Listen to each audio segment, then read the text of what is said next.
კიდევ ერთხელ მოგესალმებით, თქვენ უყურებთ ქრონიკას 9-ის ნახევარზე, სტუდიაში ნინო კაპანეძე მუშაობს. გარდამის მუნიციპალიტეტის სოფელ ახალი სოფლის მოსახლეობა 1200 ჰექტარი მიწის ფართობის არაბი ინვესტორზე გასხვისებას აპროტესტებს. სოფლის მოსახლეობამ დღეს საპროტესტო აქცია გამართა და ეკონომიკის განვითარების სამინისტროს აუქციონის შედეგების გაუქმება მოსთხოვა. ახალი სოფლის მოსახლეობის პროტესტს სოფელ მუხროვანისა და საცხენისის მოსახლეობა შეუერთდა. აქციის მონაწილეები ეკონომიკის განვითარების სამინისტროსა და ადგილობრივ ხელისუფლებას მიწის კანონდარღვევით გასხვისებაში ადანაშაულებენ და აცხადებენ, რომ ახალი სოფლის კუთვნილი 900 ჰექტარის საძოვრებით გაყიდულია. აქციის მონაწილეები სოფლის საკუთრებაში არსებული სახნავს ათესი მიწისა და საძოვრების დაბრუნებას კატეგორიულად მოითხოვენ და აცხადებენ, რომ თუ მათი მოთხოვნა არ დაკმაყოფილდება, თვითნებურად დაიკავებენ აღნიშნულ ტერიტორიას. ხალხს სჭირდება ძალიან მცირე მიწები შეხვდა. 4500 მეტროები აქვს თითო ადამიანს. და 4500 მეტროში შესასვლელი გზაც არ დაუტოვეს. რჩება 4000 მეტრო. 4000 მეტროზე გლეხი და მოსახლეობა შვილო ვერ იარსებებს. 5 ჰექტრამდე თუ აქვს სააკაშვილის ბრძანება იყო მაშინ. არ იხდიდა გადასახადს. ამათ გააკეთეს ასეთი რამ 30 და 40 ერთად შეკრიბეს მოსახლეობის რაოდენობა და ერთ კაცზე დააწერეს. 10-20 და ასე შემდეგ.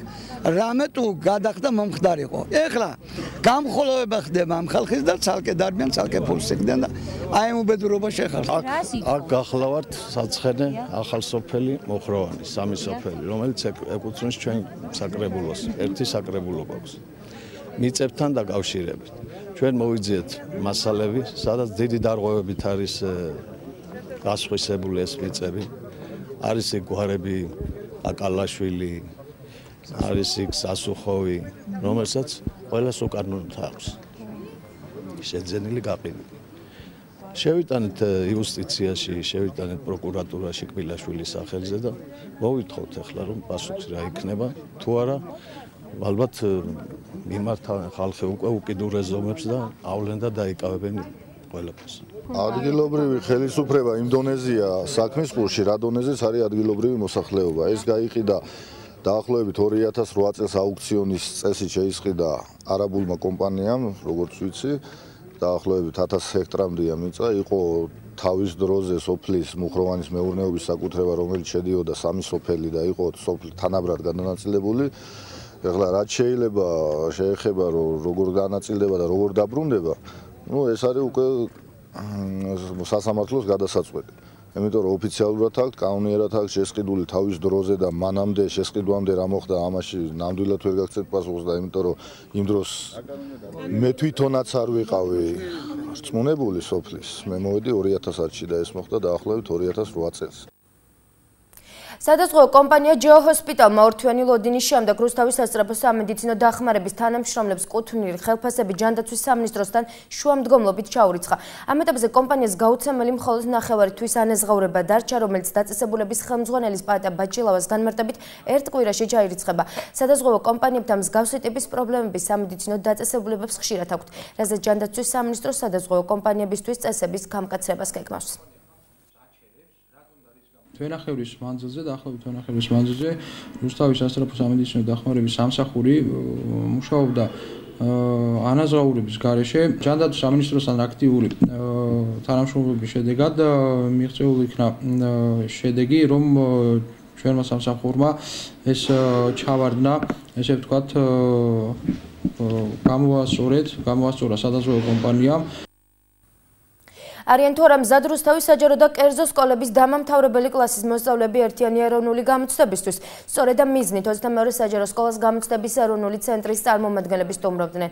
მე-12 კლასელებმა სპეციალური ხმოვანი აპარატურის საშუალებით უცხო ენაში დავალებები მოისმინეს, რის შემდეგაც ტესტები შეადგინეს. აპრობაციის ამ მეთოდით ისინი იმ გარემოს გაეცნობიან, რაც მათ ეროვნულ გამოცდებზე ექნებათ. საცდელ ტესტირებაში მონაწილეობა რუსთავის მასშტაბით ყველა სკოლის მე-12 კლასელმა მიიღო.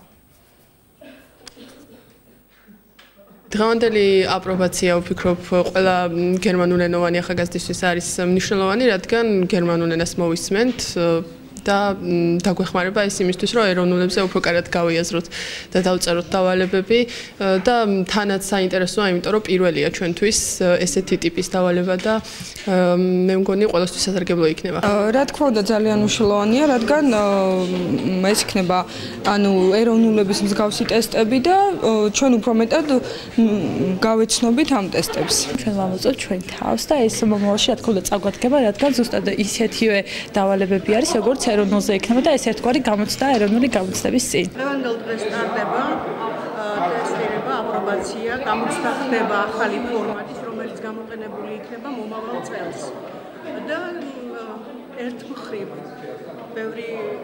ბევრი არა, რამოდენიმე სიახლე არის, რომელიც წელს არ გამოიწვდება, მოსმენის დავალება მაგალითად მეშვიდე დავალება არის განსხვავებული კიდე, მაგრამ სხვა დავალებები მსგავსია, შესაბამისად საკუთარი თავი შეუძლიათ გამოცადონ აბიტურიენტებმა, მომავალმა სტუდენტებმა.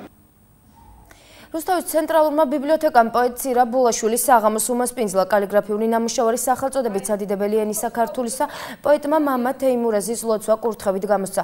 წიგნში შესული ლექსები კი რუსთაველებს მეოთხე საჯარო სკოლის მოსწავლეებმა გაცნეს.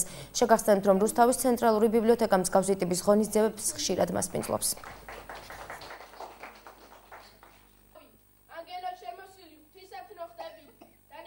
ეს არის კალიგრაფიული ნამუშევარი. შეიქმნა სადიდებელი ენისა ქართულისა წიგნი, რომელიც კალიგრაფიულად არის ნამუშევარი. ეს წიგნი არის მამა თეიმურაზ შილაშვილის ლოცვა კურთხევით, სვეტიცხოვლის საკათედრო ტაძრის დეკანოზია. პატრიარქის მიშვილია. ძალიან მოეწონა პირველად ეს ხელნაწერი რომ ნახა და გადაწყვიტა რომ სასწრაფოდ დაიბეჭდოს ეს და გავრცელდეს საზოგადოებას უნდა მოეფინოს ეს ხელნაწერი წიგნი სადიდებელი ენისა ქართულისა. მართლაც ძალიან დიდი გამოხმაურება პოვა. ის კი რა საბერძნეთში გამოცდაც კი ჩააბარეს ამ წიგნის საშუალებით და ეს ჩვენ გვიამაყება. დღეს ჩვენ ვაკეთებთ ცირა ბულაშვილის ერთ-ერთი წიგნის პრეზენტაციას, რომლიდანაც მე მაქვს 2 ლექსი მომზადებული. ძალიან სასიამოვნო, როდესაც ესეთ წარმოდგენაში იღებ მონაწილეობას და მე ძალიან მომწონს ეს დღევანდელი დღე და ძალიან ბედნიერი ვარ, რომ ამ ყველაფერში მიწევს მონაწილეობის მიღება. რუსთავისა და გარდაბნის სასკოლო სამოქალაქო კლუბის წევრებმა და სამოქალაქო განათლების პედაგოგებმა ახალგაზრდულ ფორუმში მიიღეს მონაწილეობა. პროექტი, რომელსაც ქვემო ქართლში სიქა ახორციელებს, მიზნად ისახავს მოსწავლეთა აქტიურ მონაწილეობას ადგილობრივი საჭიროებების კვლევაში და პრობლემების გადაჭრის გზების ძიებაში. რეგიონის მასშტაბით ახალგაზრდულ ფორუმში 40 სკოლა იღებდა მონაწილეობას.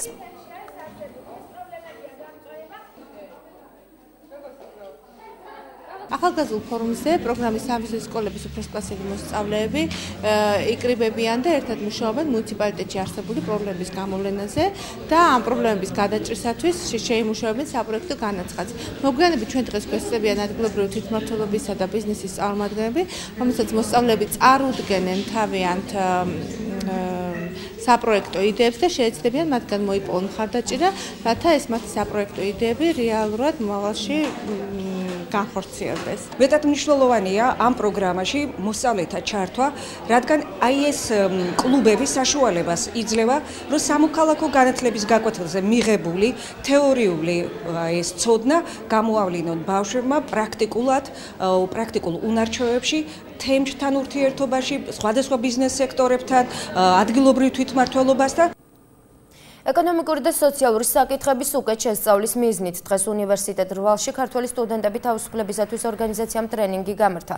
ტრენინგზე დეტალურად განიხილეს ქვეყანაში მიმდინარე სოციალური და ეკონომიკური პროცესები და სამომავლო გეგმებზე იმსჯელეს.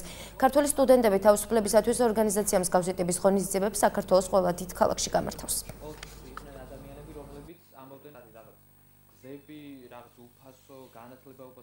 დღეს ქართველი სტუდენტები თავისუფლებისთვის ჩამოვედით რუსთავში, სადაც შევხვდით სტუდენტებს, სასწავლო უნივერსიტეტის რვალის სტუდენტებს, სადაც საუბრობთ უბრალოდ რამოდენიმე თემაზე, ეს არის ეკონომიკური განვითარებები სხვადასხვა ქვეყნის მოდელებზე და იდეაში ჩვენ ამით გვინდა, რომ ყველა ქალაქში დღეს დავიწყეთ რუსთავიდან, ჩავდივართ 7 სხვა ქალაქში, რომელიც საქართველოში სადაც ყველგან უნივერსიტეტები არის და იგივე თემებზე ვისაუბრებთ ყველგან.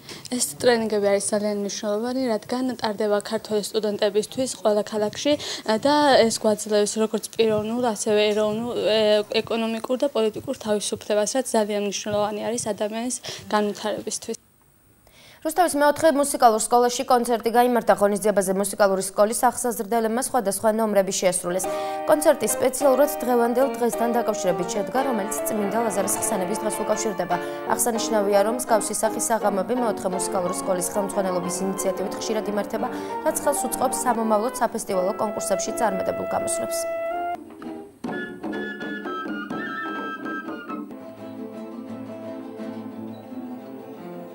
მე შევასრულე რახმანინოვის ნაწარმოები და ჩემთვის ძალიან მნიშვნელოვანია ესეთი შიდა სახის კონცერტები და ძალიან დიდი მადლობა მინდა უთხრა დირექციას და ქალბატონ ლალიტა აბიძეს იმისათვის, რომ ესე გვეხმარებიან და გვერდ შეგვიდგებიან შემდგომი წარმატებებისათვის. შევასრულე სულხან ციდაძის მაბეზარი ბზიგი და ძალიან მოწონს კლასიკური მუსიკა და მნიშვნელოვანია ასეთ კონცერტზე. დღევანდელ კონცერტზე მე შევასრულე ოთარ თაქთაქიშვილის არიას.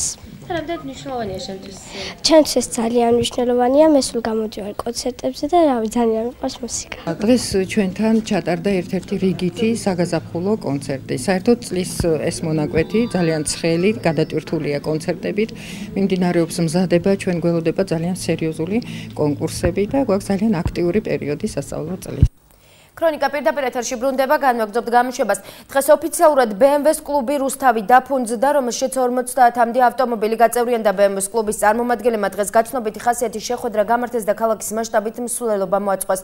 კლუბში გაწევრიანება ნებისმიერ მსურველს შეუძლია, რომლებიც რუსთავის ავტოდრომზე და ავტონაწილების მომსახურებაზე სხვადასხვა ფასდაკლებებით ისარგებლებენ.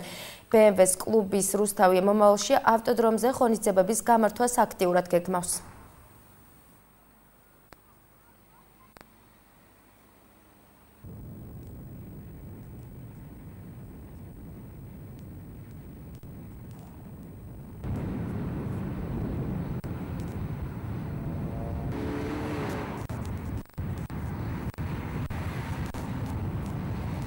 პირველად შევკრიბეთ რუსთაველი უფრო აქტიური BMW-ს მოყვარული ხალხი, რომლებთანაც Facebook-ის საშუალებით ვიყავით კონტაქტზე გასულები. დღეს გვექნება გაცნობითი ხასიათის შეხვედრა, გვექნება მსვლელობა ქალაქში. ვანახებთ დანარჩენ რუსთაველებსაც, BMW-ს მოყვარულებს და არა მარტო BMW-ს მოყვარულებს, რომ BMW ყველაზე კაი მოდელი და ბრენდია.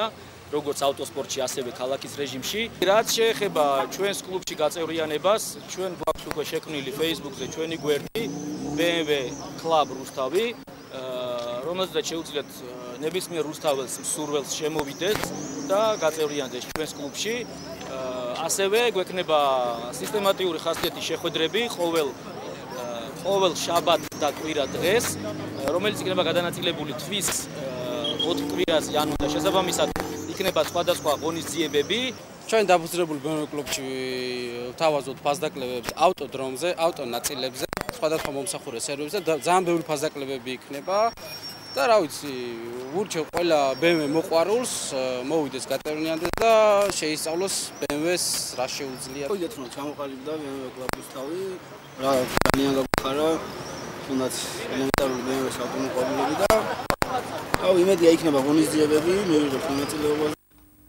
რუსთავის ქიმიკოსთა სპორტულ კომპლექსში ხვალ საქართველოს ეროვნული საკალათბურთო ჩემპიონატის პლეი-ოფის მატჩი გაიმართება. რუსთავი ქუთაისის გუნდს უმასპინძლებს.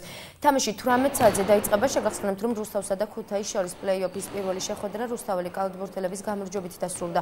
რუსთავმა ქუთაისის პირველ მატჩში 4 გოლიანი სხვაობით 73-77 სძლია.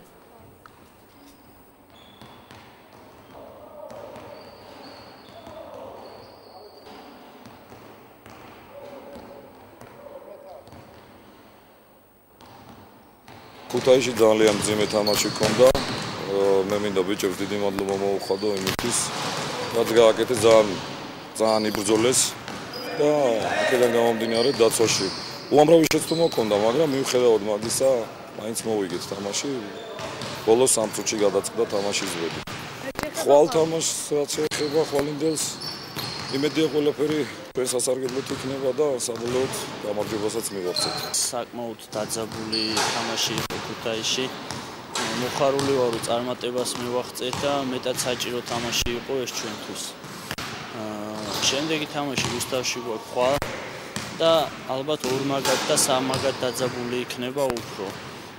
შევეცდებით, ბიჭები კარგ განწყობაზე არიან, არის რაღაც მიკროტრაუმები, მაგრამ ყველა ასე ვთქვათ, წყობშია და შევეცდებით წარმატებას მივაღწიოთ. დღეს კომპლექსური სასპორტო სკოლის საჭიდაო დარბაზში ძიუდოში შევარდენის ღია პირადი პირველობა გაიმართა. შეჯებრი 2001, 2000, 2002 და 2004 წლებში დაბადებულ სპორტსმენებს შორის წარიმართა, რომელშიც მონაწილეობა 100-მდე ძიუდოისტმა მიიღო. გამარჯვებულები 8 წონით კატეგორიაში გამოვლინდნენ, რომლებიც რუსთავის სასპორტო სკოლების გაერთიანების მიერ დაწესებული პრიზებით დაჯილდოვდნენ. აღსანიშნავია, რომ ტურნირზე ქვემო ქართლის რეგიონის სპორტსმენების გარდა გორის წარმომადგენელი ძიუდოისტებიც ასპარეზობდნენ.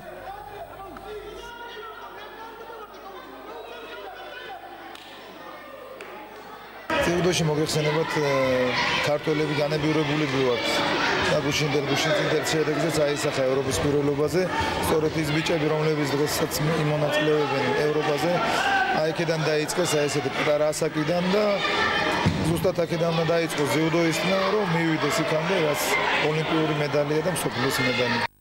Თავკვლავ საქართველოს და მოსალოდნელი ამინდის პროგნოზის სინოპტიკოსები მომდევნო დღეების განმავლობაში ქვეყნის მასშტაბით ცვალება და ამინდებს ვარაუდობენ. ხვალ რუსთავში დღის პირველ ნახევარში მზიანი და თბილი ამინდის შენარჩუნდება, ჰაერის ტემპერატურა იქნება. წალკაში დღისით +19, ხოლო ღამით +8 გრადუსი სითბო, თეთრიწყაროში დღისით ჰაერი 20 გრადუსამდე გათბება, ღამით 9, დმანისში დღისით 20, ხოლო ღამით 4 გრადუსი სითბო დაფიქსირდება. 24 გრადუსს ვარაუდობენ სინოპტიკოსები, ბოლნისში, მანეულში ასევე 24, ღამით 11 გრადუსი, თბილისში დღისით 24, ხოლო ღამით +11, გარდამაში ჰაერი დღისით 25, ხოლო ღამით 11 გრადუსამდე გათბება, ჩვენს ქალაქში ასევე დღისით +25, ხოლო ღამით +11 გრადუსი.